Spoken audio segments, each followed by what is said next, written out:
ide bahwa manajemen risiko pembangunan nasional, terutama lintas sektor, itu sangat bagus ya diterapkan, dan itu tercermin di dalam Peraturan Presiden Nomor 39 Tahun 2023. Karena memang bahwa apa yang kita kerjakan selama ini itu selalu terkait dengan lintas sektor, lintas lembaga, lintas kementerian, lintas pusat daerah, dan juga tentunya terkait dengan ekosistem, termasuk di dalamnya itu adalah badan usaha milik negara sampai ke badan usaha milik pemerintah provinsi, kabupaten, kota, serta badan usaha milik desa.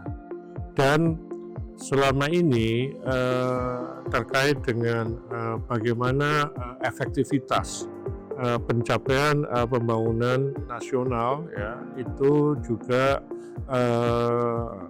perlu didorong ya dengan adanya koherensi kebijakan dan juga koherensi implementasi agar risiko-risiko yang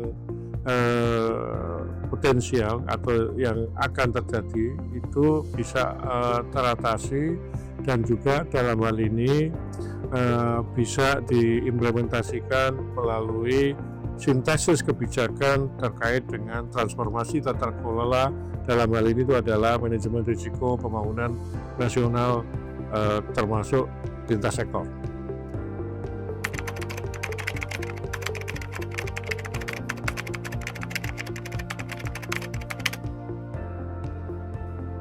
Ya, jadi manajemen risiko ya di sini baik itu manajemen risiko fungsional ya. Fungsional berarti manajemen risiko yang terkait dengan misalnya keuangan, operasional, maupun manajemen risiko yang terkait dengan strategis. Strategis berarti ini terkait dengan bagaimana perencanaan strategis dan juga interaksi antar elemen dalam mewujudkan tujuan dari yang kita rencanakan. Dan di situ tentunya jika kita bisa melakukan analisis ya, mulai dari perencanaan sampai dengan tadi itu unit pemilik risiko yang melakukan implementasi, dan juga ditunjang oleh adanya pengawasan, maka efektivitas terhadap capaian dari tujuan itu akan lebih bagus ya. Dan juga tentunya jika efektivitas bagus, maka potensi nilai tambah, potensi kemanfaatan ya, dan juga bagaimana itu dinikmati oleh stakeholders, maka akan semakin efektif, dan tentunya itu yang diharapkan dari rencana program-program terutama yang dijalankan oleh pemerintah.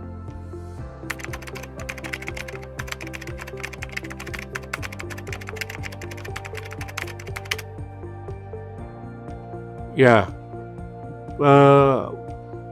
di dalam perencanaan strategis nasional, baik itu di RPJPN 2025-2045 yang ada di Undang-Undang 59 tahun 2024, maupun fase satunya. Fase 1 yaitu pada RPJMN 2025-2029, yaitu 14-12 tahun 2025. Di situ meletakkan bahwa program strategis bidang pangan itu menjadi prioritas. Di situ ada ketahanan pangan, ada swasembada pangan, ya, dan di situ itu oleh Menteri Perencanaan Pembangunan Nasional garis miring Kepala Bappenas sudah ditetapkan untuk tahap awal itu adalah 20 objek untuk manajemen risiko pembangunan nasional lintas sektor. dan diantaranya itu adalah terkait dengan ketahanan pangan. Dan ketahanan pangan itu dinamakan KSPP, Kawasan Sentra Produksi Pangan garis miring lumbung pangan. Khususnya di Papua, dalam hal ini di Merauke, Merauke Selatan, kemudian di Kalimantan Tengah, dan juga di RKP itu juga diterapkan di beberapa tempat lain. Disinilah bahwa kita tahu bahwa di dalam transformasi pangan itu diantaranya meliputi yang terkait dengan bagaimana irigasi, bagaimana ekstensifikasi itu masuk kelompok di dalam kapital ya. Kemudian juga bagaimana intermediasi yang dilakukan oleh penyuluh pertanian dalam rangka untuk ke variabel ketiga, yaitu peranan peningkatan indeks produktivitas atau peranan inovasi teknologi untuk meningkatkan produktivitas. Hal inilah yang di dalam MRPN ketahanan pangan lintas sektor itu yang dibuat bagaimana pemetaan pelaku sampai bagaimana rencana implementasinya. Harapannya tentunya jika ini dilaksanakan dengan benar, maka apa yang direncanakan menjadi lumbung pangan, menjadi ketahanan pangan, sumber pangan itu akan tercapai.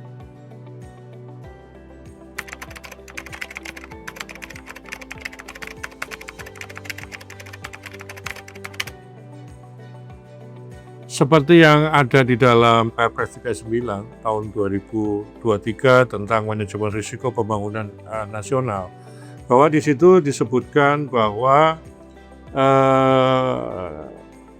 stakeholder dalam hal ini kementerian lembaga di tingkat pusat, kemudian bagaimana organisasi pemerintah daerah di provinsi, kabupaten, kota, kemudian di situ juga ada bagaimana BUMN ya, baik itu BUMN maupun BUMD provinsi, kabupaten, kota sampai ke BUMDes, itu diharapkan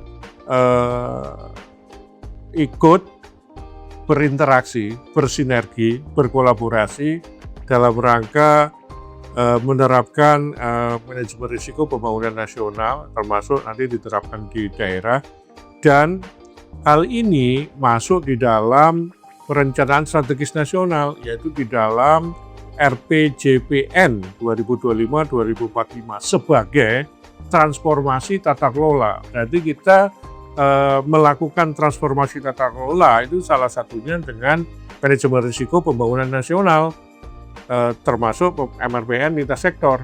Sehingga disinilah perlu keterlibatan dari berbagai stakeholder. Jadi